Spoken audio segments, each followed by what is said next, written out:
Algunos afirman que ella debe de detenerse en el primer eslabón, en el primer creador. No se puede tener una regresión infinita, dicen, porque es necesario partir en alguna parte.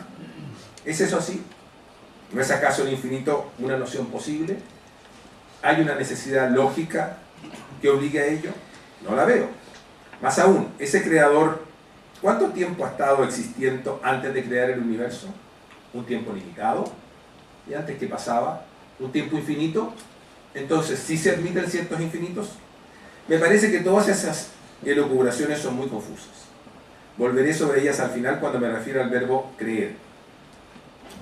Si se trata de la versión teísta de un creador, aquella en la que el creador interviene en la vida de las personas, entonces debemos presumir que esas vidas no seguirán el curso natural que las leyes de la física dictan, ni tampoco sus consecuencias químicas, biológicas o psicológicas, sino el curso que el creador disponga, con lo cual las acciones de ese creador y lo que la ciencia especifica sobre cómo funciona el mundo entrarían en contradicción. Entonces volvemos al punto de partida. Si seguimos el camino de la ciencia, no requerimos de la existencia de un creador para explicar el mundo, aunque la explicación que logramos es, por ahora, incompleta. Si seguimos el camino de creer en la existencia de un creador, llegamos o bien a uno que no nos sirve como ayuda o consuelo, la versión deísta, o bien a uno que puede potencialmente alterar las leyes de la ciencia, la versión teísta. Y además, desde el punto de vista de las explicaciones, no hemos avanzado nada, puesto que la explicación que nos da la existencia de un creador es una que nada explica, precisamente porque, sin decir nada, supone que explica todo. Sin embargo, admito que, a pesar de creer en la ciencia como la manera de entender el mundo, no tenemos una prueba definitiva o un imperativo lógico incontrarrestable que nos asegure que el camino de la ciencia es el camino que nos conduce al conocimiento del mundo. Ello es solo una suposición inicial que hacemos, basada en el hecho que describir las leyes que rigen las regularidades observables, lo que hace la ciencia, nos ha dado hasta ahora buenos resultados, pero sigue siendo un supuesto. Sin embargo, tampoco disponemos de algo que nos pruebe, empírica o lógicamente, la existencia, no la coherencia del concepto, de un creador. Solo podemos creer en él. Es decir, cuando escogemos uno u otro camino, lo hacemos como un acto de fe inicial, porque creemos que ese es el camino adecuado. O sea, porque nos formamos la convicción de que eso es así. ¿Y cómo se forman las convicciones? ¿Qué son las convicciones? Yo creo que la convicción de que algo es de una cierta manera corresponde a un estado neuronal, emocional de nuestro sistema nervioso central, que es el que nos provee de esa certeza. Por ejemplo, si a alguien se le presentan antecedentes de un crimen, esa persona puede formarse la convicción de que un cierto personaje es el asesino. Y ello puede ocurrir por dichos de testigos, por pruebas circunstanciales o por otras causas que le hacen tener esa certeza.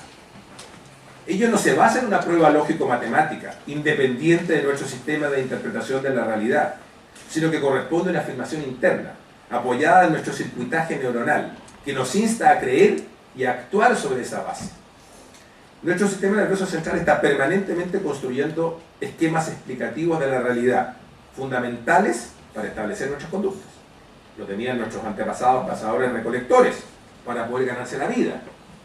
Y estaban basados en ciertas recurrencias de los fenómenos que los rodeaban. Un método que podríamos describir como antecesor de la ciencia. O lo tenían antiguos gobernantes y sus sacerdotes basados en la astrología o en la existencia de seres sobrenaturales, antecesores de las creencias en un creador. La construcción más elaborada de esos esquemas explicativos de la realidad ha dado lugar, en la actualidad, a las explicaciones científicas o a las explicaciones religiosas o sobrenaturales. Pero cuando examinamos desde el punto de vista epistemológico el fundamento de nuestro conocer, no queda otra opción que partir de algún supuesto. Del mismo modo como el edificio de la matemática requiere de un grupo de axiomas en el cual basarse para ser construido. Las personas debemos partir por creer en algo para construir nuestras explicaciones del mundo. Podemos creer en el método científico o podemos creer en la existencia de un creador. Esa es la importancia de utilizar el verbo creer que mencioné al principio. Ese es el verbo epistemológicamente correcto a usar. Algunos creemos en la ciencia como el punto de partida, otros creen en el creador como el punto de partida. ¿Cómo escoger? Bueno, en eso creo que todavía hay espacio para hacerlo, pero a mi modesto entender cada vez va quedando menos. El creador en la versión deísta prácticamente se confunde con el universo mismo, como decía el filósofo Baruch Spinoza. Y el creador en la versión teísta fácilmente entra en contradicción con la ciencia.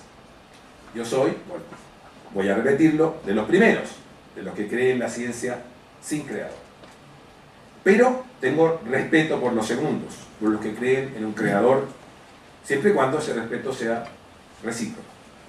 Y como de eso se trata, finalmente, Teatro de los Gentiles, al que nos han invitado a participar, expreso mi respeto por todos quienes en esta sala tienen una posición distinta a la mía en esta materia. Muchas gracias. Yo los invito a que le demos un aplauso a los dos ponentes.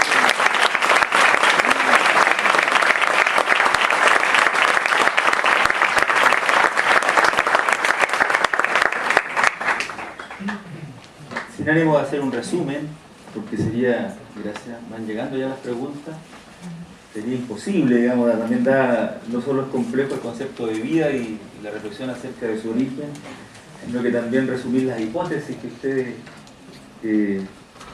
hipótesis tan sabias, han logrado comunicarnos, digamos. Solamente quisiera reiterar, ¿no?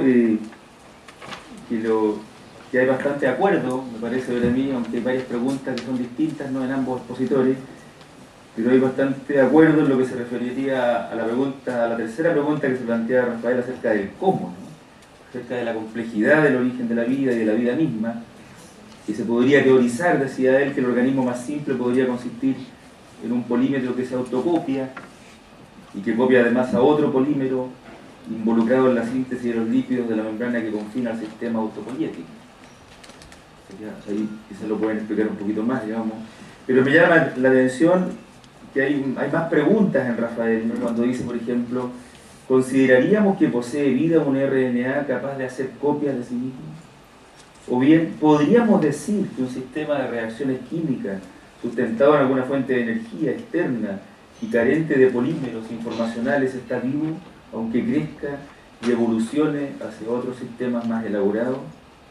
Por ejemplo, la definición que hacía Álvaro desde la NASA, ¿no?, había más convicción, digamos, en ese concepto de vida. De todas maneras coinciden también en que tiene que haber ciertas condiciones ambientales iniciales, ¿no?, y que ello haya ocurrido a través de una serie de etapas sucesivas, cumpliendo las leyes de la físico-química. Evidentemente la gran diferencia está, ¿no?, en la presencia, podríamos decir, o en la intervención en algunos casos de un Dios creador. Descartado en el caso de Rafael, ¿no?, el error epistemológico de quienes enseñan o sostienen la doctrina del diseño inteligente, ¿no?, que finalmente, como él dice, ¿no?, usando aquella imagen, es una doctrina del Dios tapa agujeros, ¿no?, que finalmente conduce a una reducción de Dios, a un arrinconamiento de Dios a medida que el mismo progreso científico progresa. De todas maneras, él finalmente opta, ¿cierto?, por un camino filosófico y al mismo tiempo científico, ¿no?, de que es posible sostener, ¿no?, la existencia de un Dios creador del universo y de la vida a través de un adecuado camino filosófico que también tiene que ser riguroso. Y por ello que, sin descartar finalmente, ¿no?, la existencia de un Dios creador, se pregunta, ¿no?, ¿y cómo podríamos armonizar su acción, la de este creador, con la autonomía de los procesos naturales? Y evidentemente, si hay creación, esta creación es fruto de un acto libre del Dios en el que se cree. Y si es fruto de un acto libre, al mismo tiempo lo creado es libre, ¿no? Eso es una convicción profundamente judeo-cristiana, digamos. Es decir, la creación es autónoma. Y lo complejo, tanto para científicos creyentes como para filósofos y por supuesto teólogos, es cómo armonizar, ¿no?, esa dependencia ontológica con la autonomía propia de lo creado. Y en ese sentido, Santo Tomás de Aquino inició un camino que sigue siendo muy iluminador en el presente a través de diversos autores. Para Tomás de Aquino, filósofo y teólogo, la dependencia radical que todas las cosas creadas tienen de Dios es totalmente compatible con la causalidad de los eventos naturales. puesto que la causalidad divina y la causalidad de la naturaleza operan a distintos niveles. Dios causa de tal modo la existencia de las cosas que ellas son las causantes de sus propias operaciones. Es un concepto muy tradicional, ¿no?, que viene de toda la filosofía tomasiana y su teología, evidentemente, de Dios como causa primera, que ha creado un mundo que a su vez opera como causa también, las causas segundas. Es un tema muy actual en la teología, ¿no? A través de, por ejemplo, un gran exponente como es Karl Rahner, que siguiendo la misma pauta de Tomás de Aquino, a quien conoce mucho y a quien estudió desde su doctorado, ¿no?, él habla de Dios como causa trascendental y el mundo creado, las causas categoriales, y lo aplica a los distintos planos de la vida humana, incluso a los procesos históricos y sociales, coincidiendo bastante con las premisas planteadas por Tomás de Aquino. En todo caso, Dios trasciende de tal modo a la naturaleza que Él es causa de que incluso los eventos del azar sean tales, eventos de azar. Del mismo modo que Él es causa de que los actos libres de los seres humanos sean realmente libres. Bueno, por otra parte, si bien es cierto hay coincidencias, ¿no?, con algunas preguntas distintas que señalaba, el maestro, podríamos decir, ¿no?, Álvaro Fischer, nos ha recordado, ¿no?, que acerca de la pregunta del cómo se origina la vida, la hipótesis más plausible que disponemos respecto del origen es que ésta se generó a partir de la explosión combinatoria en la composición e interacción de moléculas complejas que permitieron que en algún momento de ese proceso y en ciertos lugares y condiciones aparecieran moléculas autorreplicantes, así como variantes de ellas sobre las que la selección natural darwiniana comenzó a operar, dando origen luego al RNA y posteriormente al DNA, la célula y el resto del proceso evolutivo que conocemos. Incluso, evidentemente, desembocó en los seres humanos. La gran diferencia estaría, no, simplemente la recuerdo, ¿no?, en que en todo esto no es necesario la hipótesis o la convicción de un Dios creador. Sin embargo, también me llama la atención, y en esto yo veo una coincidencia explícita o quizás más implícita de lo que uno cree, ¿no?, de que es necesario un punto de partida.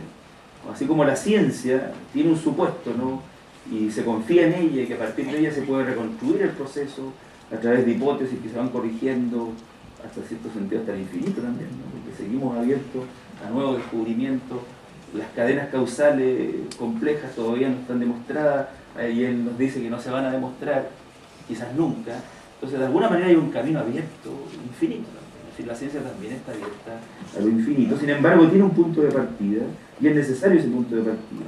Es necesario creer también en la hipótesis científica para poder sostener a partir de ahí una argumentación. Y naturalmente, en el caso de Rafael y de quienes creen, ¿no?, el punto de partida es el creador. Lo otro que habría que diferenciar es que aquí estamos hablando a nivel de la vida, no necesariamente, como lo hizo ver don Álvaro, del origen del universo. Porque ahí yo creo que el mismo lo va a entender, la complejidad de la pregunta se hace todavía más aguda, digamos. Porque aquí estamos partiendo de la base de que hay moléculas, ¿cierto?, hay elementos que evolucionan, que se combinan, que se autorreplican, pero en ningún momento nos preguntamos de dónde vienen esos elementos. ¿Están ahí siempre? ¿Son eternos? Esa pregunta no alcanzó a ser meditada acá, porque aunque está supuesta de que sí. Porque si se parte de cierta combinación, se supone que tiene que haber elementos ya existentes y eternamente existentes para que se puedan haber combinado en algún momento. Bueno, ese otro lo dejaremos para otro debate, aunque está también implícito, ¿no? Simplemente lo quería subrayar como una de estas otras preguntas que queda abierta. De todas maneras, yo creo que corresponde ahora que preguntemos, consultemos esto, hagamos un debate, y voy a ir viendo estas preguntas. Mire que ya empiezan a llegar. Tal vez juntar algunas. Sí, es difícil de hacer ahora la selección.